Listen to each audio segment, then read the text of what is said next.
never purchased a Funko Pop. I mean, I've seen them everywhere, figurines of licensed characters, maybe celebrities once in a while, all with the same smooth, cube-shaped head and blank, round eyes. I might be able to see the appeal of a Funko Pop from a certain perspective. They're meant to be collected, and I get wanting a figurine of your favorite character, and maybe a whole set if you've decided that wasn't enough for whatever reason. But I don't know, I personally always found them kind of off-putting. It's impossible for them to really capture the characters' personalities. They don't usually have facial expressions. They're not really meant to be played with like a doll or an action figure, and they don't even look that visually interesting like, say, a nice figurine or statuette. I mean, they're cute, they're bland, inoffensive, they have mass market appeal. I know it's not the point, but 9 times out of 10, I've found it's hard to look at a Funko Pop and really see art. Well, except for one. Earlier this year, Funko announced a series of figurines themed after the game BioShock.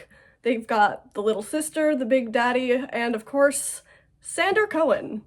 When I saw this last one, I can confidently tell you I spent the next 40 or so minutes in this state of like existential malaise. The existence of the Sander Cohen Funko Pop immediately raised several questions for me, each dragging me deeper and deeper into an inescapable vortex of utter bewilderment and dread. I couldn't stop wondering, like, did they know what this means? What are the implications of this thing? Were the people at Funko even aware that with the birth of the Sander Cohen Funko Pop, they had indeed created art? Or had they not known at all, inadvertently burying their creation under layer after layer of bitter irony? It's honestly hard for me to process everything I think the Sander Cohen Funko Pop might mean. I'm willing to bet that the statement it makes is completely unintentional. I might just be overthinking things again, but at the same time, how could I not overthink it? I believe that the Sander Cohen Funko Pop quietly implies something brutal, something insidious about art, about consumption, about performance, about the hard-to-place yet ever-present horrors of a world that's on-demand, algorithmically driven, and constantly made for you. I need to talk about the Sander Cohen Funko Pop and the creeping mundanity of maximalism. So, first things first, there's a lot to be said about BioShock. People have been saying a lot about it ever since the past 20 years or so when it first came out. But I haven't seen a lot of discussion over what drew my attention to BioShock. The fact that it is a dystopia that values art. When I think of dystopias, or sometimes anti-utopias if you want to get a bit pedantic, I tend to think of bleak, sterile environments. Maybe some propaganda posters here and there, or some giant advertisements on oversized billboards, but not art made for its own sake. Usually, art is the first thing to go, and there's certainly a precedent for that. Think of all the authoritarian societies in the past and present that have tried to censor, destroy, or devalue art. It makes sense to expect that from a dystopia. If society is taught to hate art and self-expression, then it must be miserable. How could we live without art, without true art, whatever that might mean? Rapture, the fallen underwater city of BioShock, is actually full of artists. Most of them willingly went there because its founder, Andrew Ryan, promised the society free of censorship. And for the most part, they got what they came for. Here's the thing though, BioShock is a story about extremes. Most of the central characters represent an ideal pushed too far. Some of them, like Ryan, embody political ideologies. It might be easy to argue against his staunch individualism and anti-altruistic stance. The game presents a very strong case against that. But what about other, more universal, seemingly less controversial ideals? What about beauty or scientific achievement? When left unrestricted, how could something as noble and enduring as art possibly go wrong? The answer to that question is Sander Cohen. He's something of a Renaissance man, painter, playwright, filmmaker, sculptor, composer. In Rapture's heyday, he was the city's most well-known artist. And I'll be honest, I like some of his work that appears in the game. I like his paintings, the short films are neat. I think it's actually really cool that the developers gave him his own distinct art style, which I think adds a lot to BioShock's world building. I should probably also mention that Cohen's preferred medium is human corpses. He covers them in plaster and makes sculptures out of them. He introduces himself by strapping one of his former disciples to an explosive piano. His magnum opus is the quadtych, a giant art installation completely made out of bodies. He even forces you, the player, to murder the rest of his protégés for the artwork. You have to take photos of their corpses to progress in the game, but interestingly enough, this is something that the game gives you a degree of control over. The murder isn't optional, but the art is. BioShock is famous for leading the player along with false promises of free will, only to snatch it away in the most devastating ways possible. But with the quadtych, you have the excuse to be cruelly, methodically, destructively creative. You can position your camera however you want, choose which photos go where, commit your murder with a design in mind. No two quadtychs end up being the same between playthroughs. You inevitably leave your own mark on Cohen's masterpiece. He isn't your enemy here so much as he is your collaborator. It's sort of uncomfortable to think about, but Sander Cohen kind of embodies everything we idealize about art. He is passionate to a fault. His art is aggressively unmarketable. He's making this for himself. And in 2026, as it gets harder and harder to differentiate AI imagery from actual art, it's impossible to deny that the quadtych is as human as it gets. Of course, Cohen is just as much a reflection of the negative parts of the artistic experience. He's insecure, lashing out at everyone he perceives as a doubter. He's desperate to be remembered. The quadtych is, above all, a horrific monument to preservation. Perhaps most disturbingly, he's caught in the all-too-relatable dilemma of craving validation from others, yet wanting to unapologetically express himself. He may be over-the-top villainous, but I think there's a bit of Sander Cohen in every artist. He's a distorted caricature of everything that art is, and everything that we say it should be. Okay, so I get why the Sander Cohen Funko Pop exists. I mean, announcing BioShock merchandise in 2026 is a little weird, but out of all the characters in the game, he's definitely one of the most memorable. I mean, you could probably have like a Frank Fontaine or a Peach Wilson Funko Pop, but let's be honest, would you really want to? Cohen is iconic. He's one of the few characters in BioShock you actually get to meet face to face. And like, look at his character design. How could you forget this guy? The visuals in his level of the game are stunning, and it's a fan favorite for a reason. While everybody else in BioShock is tortured by moral dilemmas, driven to misery and hopelessness by the consequences of their own actions, Cohen has fun. Granted, his idea of fun involves several counts of murder, torture, and whatever this is. That was crazy. Take a photo of him and place it in the quadtych. I'm feeling full, like an expectant mama. But I'll be honest, I couldn't get myself to hate him. He's pure exaggeration, basically a cartoon character. If I had to choose a BioShock character to make into a collectible figurine, I would say he's probably the most obvious choice. I think he's also the most ironic choice. In every possible way, the Sander Cohen Funko Pop is the antithesis of Sander Cohen and everything he represents as a character. Where Cohen is self-centered and individualistic to a fault, the Funko Pops are designed to be consumed by as many people as possible. The quadtych is as offensive as art could possibly get. It's shocking and horrific to everyone but its artist.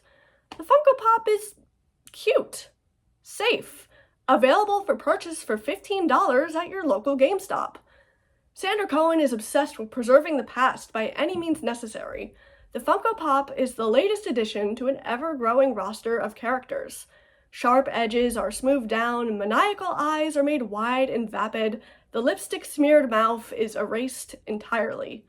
Sander Cohen is self-expression at its worst. The Funko Pop cannot express anything. Of course, I don't think this was exactly intentional. It's a toy. It's there to make money and maybe collect dust on your shelf. But to me, it's impossible to overlook how much of a choice that this was.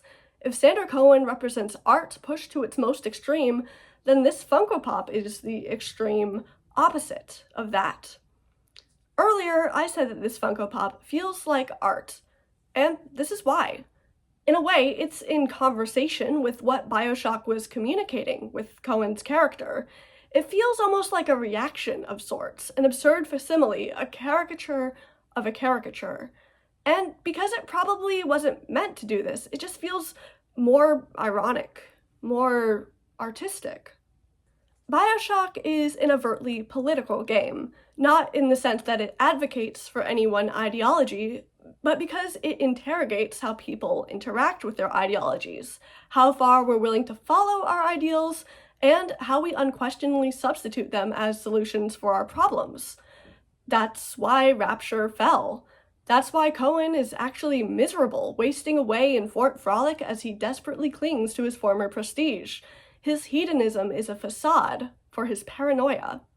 Inevitably, the Funko Pop collection ends up entering this weird dialectic with BioShock's politics.